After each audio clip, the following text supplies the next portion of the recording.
Hi hello Karnataka. ಇವತ್ತು ನಾನು ಬಂದಿದ್ದೀನಿ ಒಂದು ಕೆಫೆಗೆ.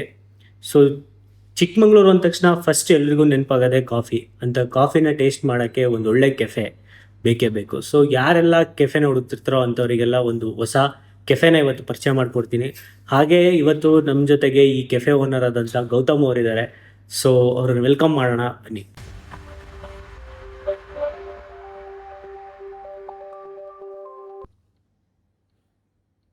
ಹೇಳಿ, ನೀವು ಹೆಂಗ್ ಸ್ಟಾರ್ಟ್ ಮಾಡಿದ್ರಿ? ಏನ್ ನಿಮ್ಮ ಫಸ್ಟು ಹಿಸ್ಟ್ರಿ ಏನು ಓದಿದ್ದೀರಾ ಅಂತ ಹೇಳಿ ಫಸ್ಟ್. ನಮ್ದು ಸಿರಿವಾಸ. ಹ್ಮ್ ತುಂಬ ಹೈಟ್ ಪ್ಲೇಸ್ ಅದು. ನಿಮ್ದು ಕ್ವಾಲಿಫಿಕೇಶನ್ ಇದೆ? BSc ಮಾಡಿದ್ದೀನಿ. BSc ಆದ್ಮೇಲೆ ನೆಕ್ಸ್ಟ್ ಕಂಟಿನ್ಯೂ ಮಾಡಲಿಲ್ವಾ? ಇಲ್ಲ, ನಮ್ಮದು ಕಾಫಿ ತೋಟ, ಅದ್ರ ಜೊತೆಗೆ ಒಂದು ಕಾಫಿ ಟ್ರೇಡಿಂಗ್ ಬೇರೆ ಇದೆ. ಅದ್ರ ಜೊತೆಗೆ ಕಾಫಿ ಟ್ರೇಡಿಂಗು, ಪೆಪ್ಪರ್ ಟ್ರೇಡಿಂಗು. ನೀವು ಯಾಕಂತ ಕಂಟಿನ್ಯೂ ಮಾಡಲಿಲ್ಲ? BSc ಆದ್ಮೇಲೆ ಸುಮ್ಮನೆ ಬೇರೆಯವರೆಲ್ಲ ಚೂಸ್ ಮಾಡೋ ಥರನೇ ಯಾವ್ದಾದ್ರು ಒಂದು ಜಾಬ್ ಹುಡುಕ್ಬೇಕು ಹೋಗ್ಬೇಕು ಅಂತ ಎಲ್ಲೂ ಟ್ರೈ ಮಾಡಲಿಲ್ವ ನೀವು?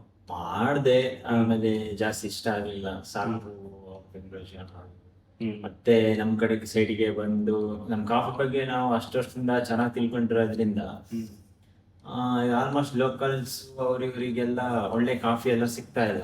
ಹಂಗೆ ಅಂತಂದ್ರೆ ಪ್ರೀಮಿಯಂ ಗ್ರೇಡ್ ಬೀನ್ಸ್ ಎಲ್ಲ ಔಟ್ ಆಫ್ ಕಂಟ್ರಿ, ಆ ಕಡೆ ಈ ಕಡೆ ಕೆಫೆ ಅಲ್ಲಿ ಇಲ್ಲಿ ಹೋಗುತ್ತೆ ತುಂಬಾ. ಲೋಕಲ್ಸಿಗೆ ಈಗ ನಾವು ಕಾಫಿ ಅಂತ ತಗೊಂಡ್ರು ಅದರಲ್ಲಿ 14 to 15 ಮೋರ್ ದನ್ 15 ಟೈಪ್ಸ್ ಗ್ರೇಡ್ಗಳು ಹೋಗ್ತಾ ಇರ್ತವೆ. ಅದ್ರಲ್ಲಿ ಪ್ರೀಮಿಯಂ ಗ್ರೇಡ್ ಅಂತಂದ್ರೆ AAA, D3, AA ಈ ತರ ಇವೆಲ್ಲ ಇದೆಯಲ್ಲ, ಅದೆಲ್ಲ premium grade beans. Coffee shop start ಮಾಡಿದ್ದೀರಾ? ನೇಮ್ ನೋಡಿದೆ ಹೊರಗಡೆ ಕಲ್ಹರೆ ಅಂತಿದೆ. ಏನು ಕಲ್ಹರೆ ಅಂದ್ರೆ ಏನು? ಕಲ್ಹರೆ ಮೀನಿಂಗ್ ಅಂದ್ರೆ ಎಲ್ಲಿಂದ ಚೂಸ್ ಮಾಡಿದ್ರಿ ಆ ನೇಮ್ನ?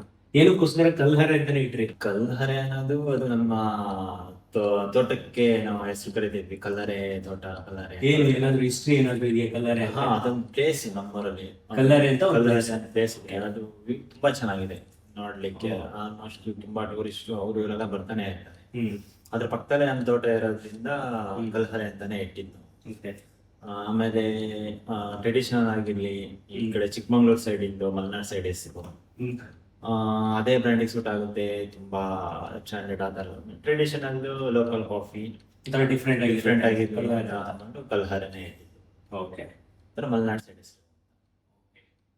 ಸೊ ಇದು ಸ್ಟಾರ್ಟ್ ಆಗಿ ಎಷ್ಟು ದಿನಗಳಾಯಿತು ನಿಮ್ದು ಕಾಫಿ ಶಾಪ್ ಸ್ಟಾರ್ಟ್ ಆಗಿ? 2 months ಆಗಿದೆ. ಹೆಂಗ್ ನಡೀತಿದೆ ಇವಾಗೆಲ್ಲ? ಎಲ್ಲ ತುಂಬಾ ಚೆನ್ನಾಗಿ ನಡೀತಿದೆ. ಈ ಕಾಫಿ ತಗೊಂಡೋದ್ರು ಮತ್ತೆ ಮತ್ತೆ ಆರ್ಡರ್ ಆಗ್ತಿದ್ದಾರೆ. ಕಾಫಿ ತುಂಬಾ ಚೆನ್ನಾಗಿದೆ, ಕ್ವಾಲಿಟಿ ಚೆನ್ನಾಗಿ, ಆರೋಮ ತುಂಬಾ ಚೆನ್ನಾಗಿದೆ. ಎಲ್ಲ ಪ್ರೀಮಿಯಂ ಗ್ರೇಡ್ ಬೀನ್ಸ್ ಹಾಕೋದ್ರಿಂದ ಆರೋಮ ತುಂಬಾ ಚೆನ್ನಾಗಿ ಬರುತ್ತೆ, ಅರೇಬಿಕಾ, ರೋಬಸ್ಟಾ. ಸೊ ನೀವು ಎಲ್ಲಿಂದ ಎಕ್ಸ್ಟ್ರಾಕ್ಟ್ ಮಾಡ್ಕೊಂತೀರಾ ಕಾಫಿ? ಅಂದ್ರೆ ಎಲ್ಲಿಂದ ನೀವು ತಗೊಬಂದು ಕಾಫಿ? ತೋಟದಿಂದಾನೆ. ನಿಮ್ದು ಸ್ವಂತ ತೋಟ ಇದೆ, ಸ್ವಂತ ತೋಟದಲ್ಲೇ ಕಾಫಿ ಅದನ್ನೇ ಯೂಸ್ ಮಾಡ್ತೀರಾ? ಹೊರಗಡೆಯಿಂದ ತರಲ್ಲ ಕಾಫಿ? ಹೊರಗಡೆ ಸೊ ನಿಮ್ಗೆ ಎಷ್ಟು ಬೇಕೋ ಅಷ್ಟು ಕಾಫಿ ನಿಮ್ಮಿಂದಾನೇ ಸಿಗುತ್ತೆ? ತುಂಬಾ ಇರೋದ್ರಿಂದ ಅದರಿಂದಾನೆ ತಗೊಂಡ್ ಬರ್ತೀವಿ. ಅದರಲ್ಲಿ ನಮ್ದು ತುಂಬಾ ಹೈಟ್ ಪ್ಲೇಸ್ ಇರೋದ್ರಿಂದ ಹೈಟ್ ಪ್ಲೇಸ್ ಅಲ್ಲಿ ಬೆಳೆದಿರೋ ಕಾಫಿ ತುಂಬಾ ಚೆನ್ನಾಗಿರುತ್ತೆ. ಯಾಕೆಂತಂದ್ರೆ ಹೈಟ್ ಪ್ಲೇಸ್ ಅಲ್ಲಿ ಬೆಳೆಯೋ ಕಾಫಿ ತುಂಬಾ ಟೈಮ್ ತಗೊಳುತ್ತೆ, ಕಾಫಿ ಫ್ರೂಟ್ ಇದಾಗುತ್ತೆ. ಹಾಗಾಗಿ ಅದು ತುಂಬಾ ಟೈಮ್ ತಗೊಳ್ಳೋದ್ರಿಂದ ನ್ಯೂಟ್ರಿಷನ್ ತುಂಬಾ ಚೆನ್ನಾಗಿ ಆಡ್ ಆಗಿರುತ್ತೆ ಅದಕ್ಕೆ. ಅವಾಗ ಟೇಸ್ಟ್ ತುಂಬಾ ಚೆನ್ನಾಗಿರುತ್ತೆ. ಹಂಗಾಗಿ ಹೈ ಗ್ರೋನ್ ಎಸ್ಟೇಟ್ ಕಾಫಿ ತುಂಬಾ ಟೇಸ್ಟ್ ಚೆನ್ನಾಗಿರುತ್ತೆ.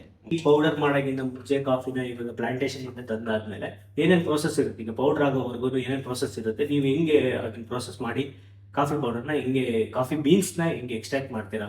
ಸೊ ಇಲ್ಲಿ ಪೌಡರ್ ಪ್ರಿಪೇರ್ ಆಗಬೇಕು ಅಂತಂದ್ರೆ ಸುಮಾರು ಪ್ರೋಸೆಸ್ ಇರುತ್ತೆ. ಸೊ ಹಿಂಗಾಗುತ್ತೆ ಪ್ರಿಪ್ರೇಷನ್.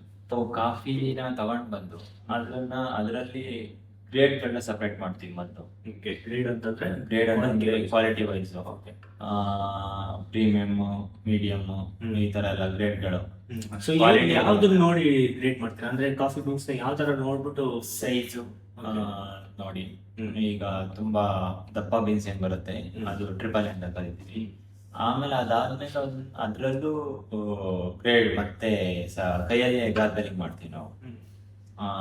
ಚೆನ್ನಾಗಿರೋ ಬೀನ್ಸ್ನೆಲ್ಲ ಸಪ್ರೇಟ್ ಮಾಡಿ ಅದನ್ನ ಕಪ್ಪಿಂಗ್ ಮಾಡ್ತೀವಿ. ಕಪ್ಪಿಂಗ್ ಮಾಡಿದಾಗ ಕಪ್ಪಿಂಗ್ ಅಲ್ಲಿ ಈ ಪ್ರತಿಯೊಂದಕ್ಕೂ ನಮ್ಮ 10 ಪಾಯಿಂಟ್ಸ್ ಇರುತ್ತೆ. ಅರೋಮಾ, ಬಿಟರ್ನೆಸ್, ಇದೆಲ್ಲ ಪ್ರತಿಯೊಂದಕ್ಕೂ ನಾನು 10 ಮಾರ್ಕ್ಸ್ ಇರುತ್ತೆ. 85 ಮಾರ್ಕ್ಸ್ಗಿಂತ ಚೆನ್ನಾಗಿ ಬಂತು ಅಂತಂದ್ರೆ ಸ್ಪೆಷಾಲಿಟಿ ಕಾಫಿ ಅಂತ. ಓಕೆ, ಅಂದ್ರೆ ಐ ಕಾಫಿ. ಟೇಸ್ಟ್ ಚೆನ್ನಾಗಿದೆ, ಒಳ್ಳೆ ಕಾಫಿ ಅಂತ ಅದನ್ನೆಲ್ಲ ಸ್ಪೆಷಾಲಿಟಿ ಕಾಫಿ ಆಗಿ ಕನ್ಸಿಡರ್ ಮಾಡ್ತಾರೆ. ಆ ಥರ ಬೀನ್ಸ್ನ ತಗೊಂಡು ರೋಸ್ಟ್ ಮಾಡ್ತೀವಿ. ರೋಸ್ಟಿಂಗ್ ಅಲ್ಲೂ ನಾವು ಜರ್ಮನ್ ಮೇಡ್ ಪ್ರೊಬೈಟ್ ಮಿಷಿನ್ ಯೂಸ್ ಮಾಡ್ತೀವಿ.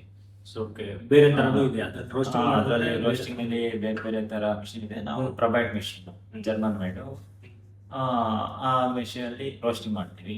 ಅದಾದ್ಮೇಲೆ ಕೂಲಿಂಗ್ ಮಾಡಿ ಆಮೇಲೆ ನಾವೀಗ 1 kg ಕಾಫಿ ರೋಸ್ಟ್ ಮಾಡ್ತೀವಿ ಅಂತಂದ್ರೆ ಅದರಲ್ಲಿ ನಮಗೆ 850-800 ಗ್ರಾಮ್ಸ್ ಕಾಫಿ ಸಿಗುತ್ತೆ ರೋಸ್ಟೆಡ್ ಆಗಿ. ಇನ್ನು 15 ಗ್ರಾಮ್ಸ್ ಇಲ್ಲ 20 ಗ್ರಾಮ್ಸ್ ಅದು ಡ್ರೈ ಆಗಿ ಹೋಗುತ್ತೆ. ಗ್ರೀನ್ ಕಾಫಿ ಇರುತ್ತಲ್ಲ ಅದು ರೋಸ್ಟ್ ಮಾಡೋದು ಡ್ರೈ ಆಗಿ ಹೋಗುತ್ತೆ. ಅದನ್ನ ಒನ್ ಡೇ ಕೂಲ್ ಹಾಗೆ ಬಿಡ್ತೀವಿ, ಯಾಕೆಂದ್ರೆ ಗ್ಯಾಸ್ ರಿಲೀಸ್ ಮಾಡ್ತಾ ಇರುತ್ತೆ. ಅದಾದ್ಮೇಲೆ ಅದು ಪೂರ್ತಿ ಕೂಲ್ ಆದ್ಮೇಲೆ ಮಾರನೇ ದಿನ ಅದನ್ನ ಗ್ರೈಂಡ್ ಮಾಡಿ ನಮಗೆ ಎಷ್ಟೆಷ್ಟು ಬೇಕು ಚಿಕ್ಕೋರಿ ಆ ರೀತಿ ನಮ್ದು ಬ್ಲೆಂಡ್ ವೆರೈಟಿಗಳನ್ನ ಮಾಡ್ತಾ ಹೋಗ್ತೀವಿ. ಓಕೆ, ಸೊ ಈ ಪ್ರೋಸೆಸ್ ಎಲ್ಲ ಆಗೋಕ್ಕೆ ಎಷ್ಟು ದಿನ ತಗೊಳುತ್ತೆ? ಅಂದರೆ ಇವಾಗ ನೀವು ಕಾಫಿ ಪ್ಲಾಂಟೇಶನಿಂದ ಕಿತ್ಬಿಟ್ಟು ಒಂದು ಪೌಡ್ರು ಲೆವೆಲ್ಗೆ ಬರಬೇಕು ಕಾಫಿ ಅಂತಂದ್ರೆ ಎಷ್ಟು ಡೇಸು, ಎಷ್ಟು ಟೈಮ್ ತಗೋಬೋದಾರ ಅಂತ? ಈಗ ಒಂದು ಕಾಫಿ ಬೀನ್ಸ್ನ ಬೀನ್ಸಿಂದ ಮಾಡ್ತೀವಿ ಅಂತಂದ್ರೆ 2 days ತಗೊಳುತ್ತೆ. 2 days ತಗೊಳುತ್ತೆ. ಈಗ ಬೀನ್ಸಿಂದ ಒಂದು ಪೌಡರ್ ಮಾಡಬೇಕು ಅಂತಂದ್ರೆ ಅದು ರೋಸ್ಟ್ ಆಗಿರ್ಬೋದು, ಅದಾದ್ಮೇಲೆ ನೆಕ್ಸ್ಟ್ ಪೌಡರ್ ಮಾಡೋದು, ಅದೇ ನೀವು ಹೇಳಿದ ಥರ ಚಿಕೋರಿನ ಆ್ಯಡ್ ಮಾಡೋದು ಅಥವಾ ಪ್ಯೂರ್ ಕಾಫಿ ಪೌಡರ್ ಮಾಡೋಕ್ಕಾಗಿರೋದು 2 days ತಗೊಳ್ಳೋದು. ನಿಮ್ಮ ಕಾಫಿ ಶಾಪಲ್ಲಿ ಎಷ್ಟು ಥರ ವೆರೈಟೀಸ್ ಇದೆ? ಎಲ್ಲಿಂದ ಸ್ಟಾರ್ಟಿಂಗ್? ನಿಮ್ದು ಕಾಫಿ ಶಾಪಲ್ಲಿ ಸ್ಟಾರ್ಟಿಂಗ್ ಪ್ರೈಸ್ ಏನು? ಕಾಫಿ ಬೇಸಿಕ್ ಒಂದು ಕಾಫಿ ಕುಡಿಬೇಕು ಅಂತಂದ್ರೆ ಏನು ಪ್ರೈಸ್ ಆಗುತ್ತೆ ಕಾಫಿ ಶಾಪಲ್ಲಿ? ಫಿಲ್ಟರ್ ಕಾಫಿ ಎಲ್ಲ 50 rupees ಇದೆ. 50 rupees starting price. 50 rupees starting 50 rupees. ಯಾಕೆಂದ್ರೆ ಆಂಬಿಯನ್ಸ್, AC, ಆಮೇಲೆ ಮಿಲ್ಕ್ ನಾವು ವಿತೌಟ್ ವಾಟರ್ ಆ್ಯಡ್ ಮಾಡಿರೋದು. ಓಕೆ, ಅಂದ್ರೆ ನೀರು ಹಾಕಲ್ಲ, ನಾವು ಪ್ಯೂರ್ ಮಿಲ್ಕ್ ಹಾಕಿರ್ತೀವಿ. ಓಕೆ. ಆಮೇಲೆ ಚಿಕ್ಕೋರೆಲ್ಲ ಕಡಿಮೆ ಇರುತ್ತೆ, ಪ್ಯೂರ್ ಕಾಫಿ. ಸೊ ಕಾಫಿ ಶಾಪಲ್ಲಿ ಸ್ಟಾರ್ಟಿಂಗ್ ಪ್ರೈಸ್ ಒಂದು ಕಾಫಿ 50 rupees. 50 rupees ಹಾಗೆ ಆಗುತ್ತೆ. ಓಕೆ, ಯಾಕೆ ಅಂತಂದ್ರೆ ಸೊ ಬೇರೆ ಕಡೆ ಎಲ್ಲ ಇದಕ್ಕಿಂತ ಜಾಸ್ತಿ ಇದೆ ಅಂತ ಹೇಳ್ತೀರಾ ಕಾಫಿಗೆ? ಇಲ್ಲ, ಎಲ್ಲ ಕಡೆನೂ 50 rupees. ಓಕೆ, ಅಂದ್ರೆ ಈಗ ಒಂದು ಪ್ಯೂರ್ ಕಾಫಿ, ಒಂದು ಟೇಸ್ಟ್ ಕಾಫಿ ಕುಡಿಬೇಕು ಚಿಕ್ಕಮಂಗ್ಳೂರಲ್ಲಿ ಅಂತಂದ್ರೆ 50 rupees ಆಗುತ್ತೆ, ವಿತೌಟ್ ಚಿಕ್ಕೋರಿ ಆ್ಯಡ್ ಮಾಡ್ತಿರೋ ತರ. ವಿತೌಟ್ ಚಿಕ್ಕೋರಿ ಆ್ಯಡ್ ಮಾಡ್ತಾರ, ಅದು 20% ಚಿಕ್ಕೋರಿ ಇರುತ್ತೆ. ಸೊ ಬೇರೆ ಕಡೆಯಲ್ಲಿ ಎಷ್ಟಿದೆ ಇವಾಗ? ನಾರ್ಮಲ್ ಆಗಿ ನಾವು ಈಗ ಹೊರಗಡೆ ಎಲ್ಲ ಕುಡಿತೀವಲ್ಲ ಕಾಫಿ, ಈಗ 10 rupees, 12 rupees, 15 rupees ಎಕ್ಸ್ಟ್ರಾ ಏನೇನೋ ಇದೆ 50 rupees ಅಂತ. ಸೊ ಆ ಕಾಫಿಲಿ ಏನ್ ಮಾಡ್ತಾರೆ, ನೀವ್ ಹೆಂಗ್ ಪ್ರಿಪೇರ್ ಮಾಡ್ತೀರಿ? ಈಗ ಹಿಂಗ್ ಮಾಡ್ತಾರೆ ಅಂತೀರಾ? ಅಷ್ಟು ಕಮ್ಮಿ ಕೊಡ್ತಿದ್ದಾರೆ ಅಂತಂದ್ರೆ ಈಗ ಕಾಫಿನ ಬೇರೆ ಕಡೆ ಎಲ್ಲ ಬಂದು ನಾರ್ಮಲ್ ಆಗಿ ಹೋಟೆಲ್ ಕಡೆ ಎಲ್ಲ 60-40 ಅಂತ ಅಂತಾರೆ. 60-40 ಅಂತಂದ್ರೂ ಅವ್ರು 10% ಜಾಸ್ತಿ ಆ್ಯಡ್ ಮಾಡ್ತಾರೆ. ಏನು 60-40 ಅಂತಂದ್ರೆ ಏನು?